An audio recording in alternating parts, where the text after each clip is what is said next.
Korean War was an armed conflict over the separation of North and South Korea, which was a result of World War II. In reality, it was an American response to the communist influence in North Korea and the attempt to spread it to the South. The U.S., under the direction of the UN, began to assist the South Koreans under the leadership of General MacArthur.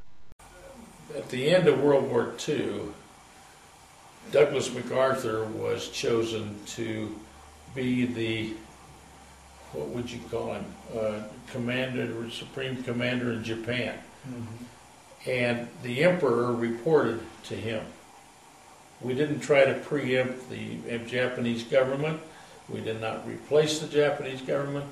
We were there as a protection, but also to see that they didn't rearm and attack anybody else.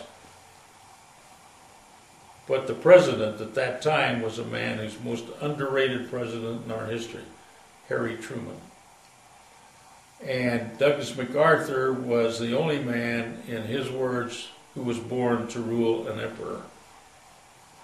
So MacArthur's popularity started to, which he nourished all the time.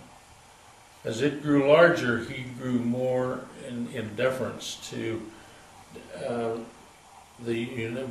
to our policies, and really almost considered himself as the emperor of Japan. And when the Korean War started, we were all based in Japan because it was now a friendly country just across the canal from South Korea.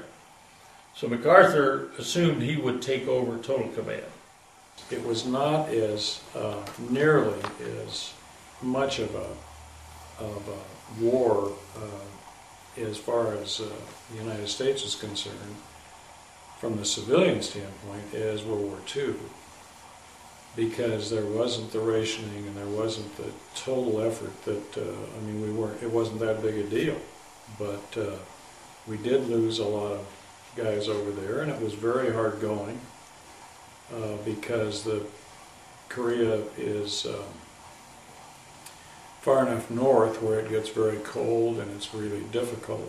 It was a hard war to fight. The aim was that the North Korea, which was communist, had overrun South Korea, which was a democracy. We felt that the communists were pretty much set up by the communists of China. I mean, they didn't have the belief in God that most of the other countries did, and so dying to them was going into glory. And they didn't really care that much. They knew that that would be their their purpose in life was to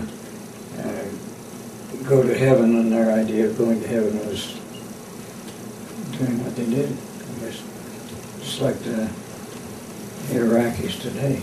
We went almost immediately to the front by truck and to another camp that really of no name as far as that's concerned. And we stayed in squad tents. And squad tent, there were 12 men to a tent. And I was always in headquarters battery and worked at battalion headquarters. We got in the Jeep, come up here, and took the camera and got these pictures, but what bothered me was the Chinese, Koreans, artillery might answer back to this spot. So they returned fire, and they were putting us in a pretty close fire position. I got hit across the back of the leg by machine gun fire. As I was going down, I got hit in the back by a grenade. And that's the last thing I remembered until the following morning. Chinese soldier was prodding me with his bayonet to see if I was still alive. When he found out I was alive, he motioned for me to get up. I couldn't get up, so he got another soldier, and they grabbed me by the arms and dragged me off this mountain down to the bottom of the mountain, kind of a bumpy ride. When I got down there, I ran into the second squad leader, Hershey, Hiroshi Miyamura, we call him Hershey. He was slightly wounded. He attended to my wounds as best he could with little equipment we had at the time. That afternoon they had a meeting out in the yard in the area where we were kept in. Approximately 30 other POWs there at the time.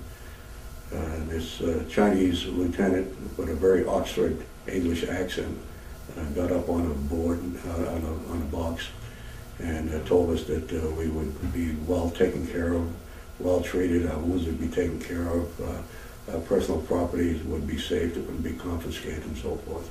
The usual diatribe that we get. 5 minutes after he finished the speech there, they took my watch, my ring, and my boots. So they figured I couldn't walk and I didn't have any need for my boots. The following morning, they were going to start us out on a journey north to a camp, which was going to take about 30 days, I guess, to march up there. My friend Hershey Miyamura carried me for approximately 10 miles. The Chinese got a little irritated with him and myself for slowing up the column. So they made Hershey put me at the side of the road. And he, of course, apologized, and I said, don't worry about it. Because, based on what historical facts of what was going to happen, I figured that, this was going to be my last day on Earth. But Hershey got back in the column, and the troops went on. They left 3 guards behind, and the 3 guards, they just looked at me, and they kind of laughed, and they walked off. Many years later, I told Hershey the Chinese were always short of ammunition. So I figured that they wouldn't waste a bullet on me. I was going to die anyway. I laid in that ditch for about 2.5 days. Another Chinese unit came by, and with their usual procedure, they prodded me with bayonets. Found out I was still alive, and they put me in a kind of a modified push cart with big bicycle wheels on it, and they took me up north for about 50 miles. On the journey up there, we got strafed by our own Marine pilots, and they left me tied down in the middle of the road, and of course they jumped for cover. The Corsairs got a couple of Chinese, and of course I didn't get hit, but I got a lot of dirty looks from the Chinese, which was, natural. That night we came into an area, and they put me into a kitchen of a Korean home, very sparse, Spartan place there. Next morning I heard some fellows talking in English. I called out to them, and I found out we had several other Americans who were POWs, all like myself, very seriously wounded.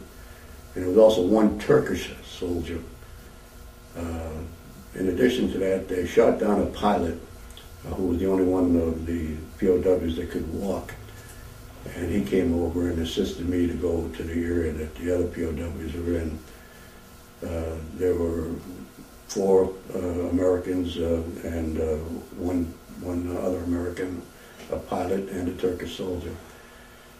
There was one soldier who was wounded in the ankle, but he became infected with gangrene, and we asked the Chinese if they would to give them some medical attention. They wouldn't.